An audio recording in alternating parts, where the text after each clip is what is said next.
Aujourd'hui, on va regarder quelques histoires d'injustice et on va finir par une embrouille au niveau de la discothèque du Yarl. Donc on va commencer, on est à Avignon encore.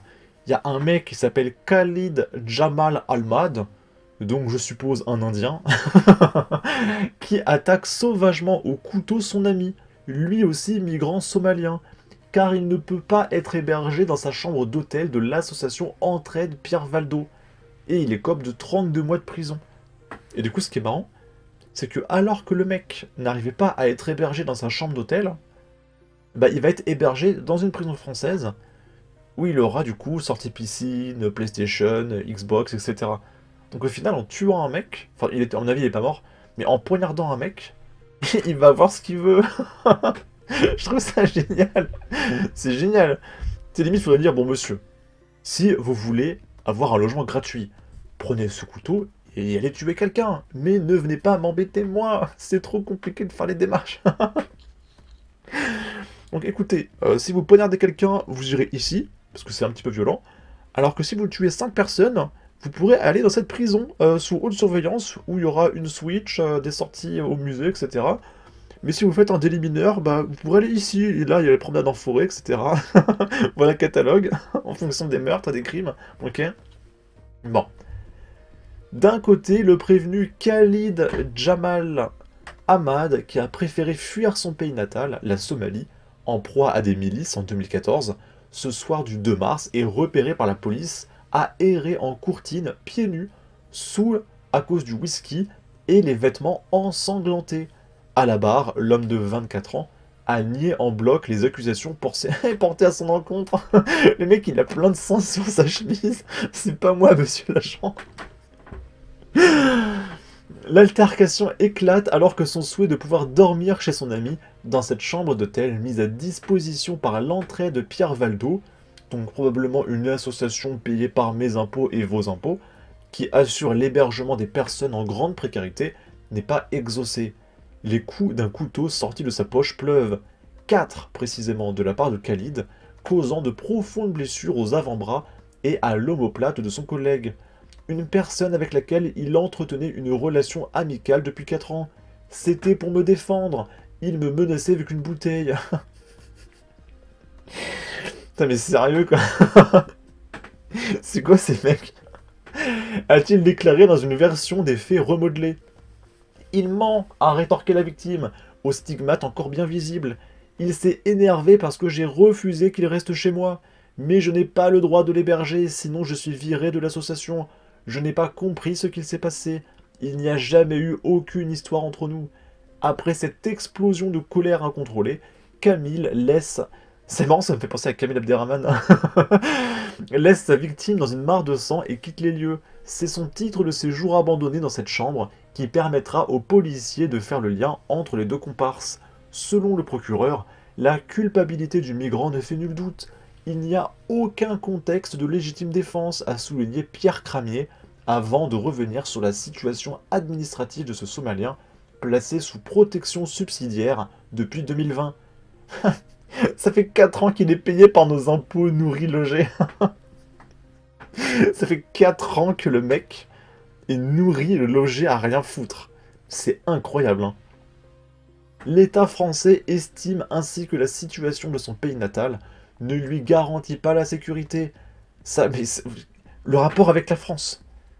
Moi, franchement, moi personnellement, j'en ai rien à péter que le mec ne soit pas en sécurité dans son pays.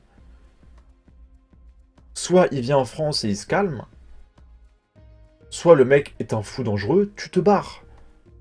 Là, après cette affaire, c'est expulsion immédiate. Et s'il n'est pas en sécurité dans son pays, bah c'est pas grave. Il fallait pas poignarder des gens, tu te démerdes et si tu meurs, bah pas de bol. C'est ta faute. Ça me regarde pas si tu meurs en Somalie. Vous avez échoué dans ce que vous êtes venu chercher en France. Vous êtes dangereux. Le tribunal a finalement condamné Khalid à 32 mois de prison pour violence aggravée par 2 circonstances suivies d'incapacité supérieure à 8 jours et port sans motif légitime d'armes blanches ou incapacitantes de catégorie D. Et dans 32 mois, il sortira et il aura à nouveau un hôtel. Ok. On va regarder un peu les commentaires. Ben voilà, Il a son hébergement aux frais de la princesse. Ne pas intervenir, il s'autorégule. C'est beau l'amitié au Frankistan. Ensuite, là encore une histoire complètement folle. Il y a un migrant clandestin tunisien qui a 42 mentions à son casier judiciaire. 42, hein, les copains. Je crois que c'est le deuxième record de la chaîne. Le plus haut qu'on ait vu, c'est un mec qui en était à sa 81e condamnation. Voilà, le record numéro 1, il va être dur à battre, les copains, je vous avoue. Après, je pense que le mec, quand il sera relâché, on refera une vidéo, il sera à sa 82e condamnation, d'accord. Mais lui, c'est la médaille d'argent, d'accord. Et du coup, le mec crie Allah Akbar et menace de faire exploser un tramway à Reims. Et c'est incroyable. Et un mec comme ça va être relâché une 43e fois, d'accord. C'est incroyable. On va regarder ça. En plus, je rigole parce que j'ai vu les commentaires tout à l'heure. Les mecs, ils hallucinent, hein, vous allez voir. Brusque montée de tension. Alors non, c'est pas brusque, ça fait 43 fois. Ce dimanche 5 mai vers 22h30 dans une rame du tramway de Reims. Révélé ce lundi par le magazine Valeurs Actuelles, l'information est confirmée par le procureur de Reims, François Schneider. Le mis en cause est un Tunisien de 49 ans, sans titre régulier sur le territoire français depuis le 7 avril 2024, détaille le magistrat. Il a crié Allah Akbar dans le tramway en disant qu'il avait une bombe et qu'il allait tout faire sauter. Je suis désolé de rigoler, hein, mais 42 mentions à son casier. Le mec est dehors, il crie Allah Akbar, il veut tout faire péter avec des bombes, etc. Il est dehors. Moi je vois ça, mais j'éclate de rire, parce qu'il vaut mieux en rire qu'en pleurer, hein. La prétendue bombe qu'il exhibait était en fait une lampe de chantier. Il a été maîtrisé et désarmé par les passagers, qui ont été très courageux. Bah, fallait pas en attendre de la police non plus, hein. Faut pas déconner. En complet état d'ivresse, il a déclaré ne plus se souvenir de rien après avoir dessoulé au commissariat. En complet état d'ivresse, il a déclaré ne plus se souvenir de rien après avoir dessoulé au commissariat. S'il est inconnu du renseignement territorial, l'homme ne l'est pas des juridictions de droit commun, avec 42 mentions au casier judiciaire, indique le procureur de Reims. De plus, l'individu faisait l'objet d'une peine d'emprisonnement en attente d'aménagement. Donc, s'il faisait l'objet d'une peine d'aménagement, ça veut dire que le mec était déjà, entre guillemets, en prison, probablement en semi-liberté, et qu'en plus, malgré sa semi-liberté, il allait avoir un autre aménagement. Donc le mec qui menace de faire exploser le tram était déjà emprisonné, entre guillemets, en semi-liberté. Est-ce que vous voyez le délire? Donc c'est pour ça que je rigole, c'est que ça... C'est absurde, en fait. L'expert psychiatre venu l'examiner l'a déclaré pénalement responsable de ses actes, sans noter l'existence de troubles mentaux particuliers. Donc le mec est malade. Le mis en cause pourrait être jugé selon la procédure de comparution immédiate. Mais pourquoi tu le jugerais? Le mec était déjà en prison. Le mec est en prison dehors. Tu veux faire quoi de plus? Le mettre en prison pour de vrai? Et après, s'il recommence, il sera vraiment en prison, mais vraiment pour de vrai? C'est ça les peines en France, en fait. Les heures les plus sombres de notre histoire. Que fait-il encore en France? Comment tu peux encore te balader dans la rue avec 42 mentions dans le casier judiciaire, bordel? Encore un musulman? Alors en vrai, on sait... Ah oui, bah oui, il a dit à l'Akbar, oui, oui, oui, oui. On prend les mêmes et on recommence toujours cet abruti d'Allah. Qui est chaud pour monter une cagnotte litchi pour offrir des billets simples? Ça coûtera toujours moins cher que ce que l'on paye pour le temps passé en prison. Clandestin, tunisien, 42 mentions à son casier judiciaire, y a rien qui va. 42 raisons de demander des comptes au juge et de voter RN. Tout le monde a le droit à une 43e chance. Smiley triste. Ok. Et je me demande si je pourrais pas prendre ce tweet et je le mets en, vous savez, en bannière de chaîne YouTube. Derrière la minute info, il y aura écrit « Tout le monde a le droit à une 43e chance ».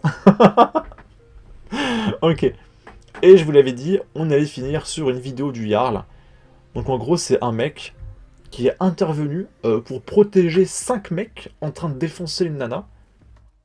Et le Jarl explique au gars que mais pourquoi tu défends 5 mecs en train d'exploser une nana toute seule. Et le mec, quelques jours après, se repointe à la discothèque Et le Jarl le recale, et non mais ça va pas la tête de revenir... Enfin, dégage en fait. Il y a plusieurs mois, ce gars que tu vas voir dans ma file d'attente est venu défendre une bande de 5 voleurs qui venaient juste de tabasser une nana.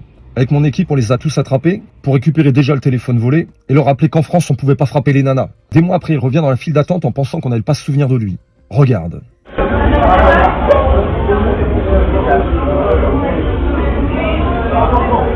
Qu'est-ce que c'est là? Quoi? On peut savoir. La dernière fois qu'on s'est dit, la santé.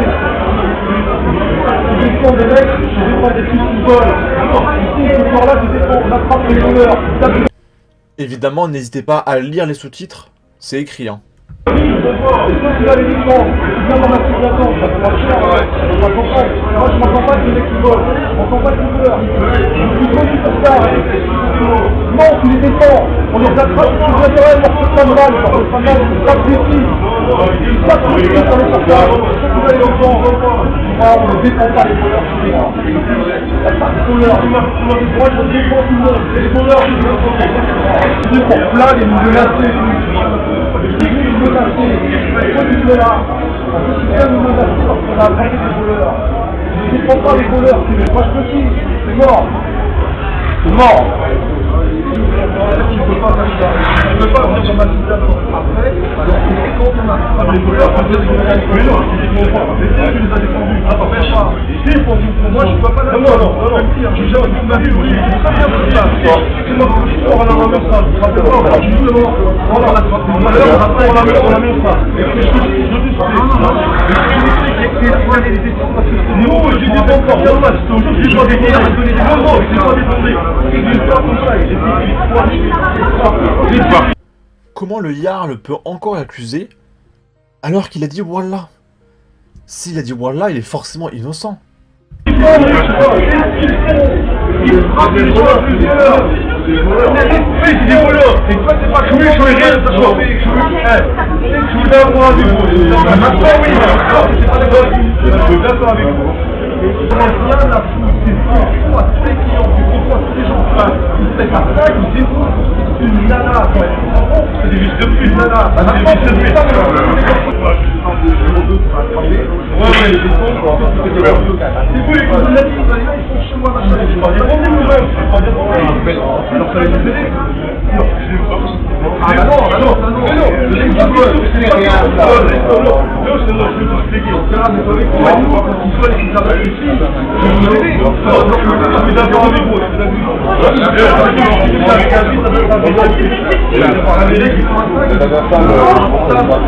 je suis avec mes gars, c'est pas d'accord.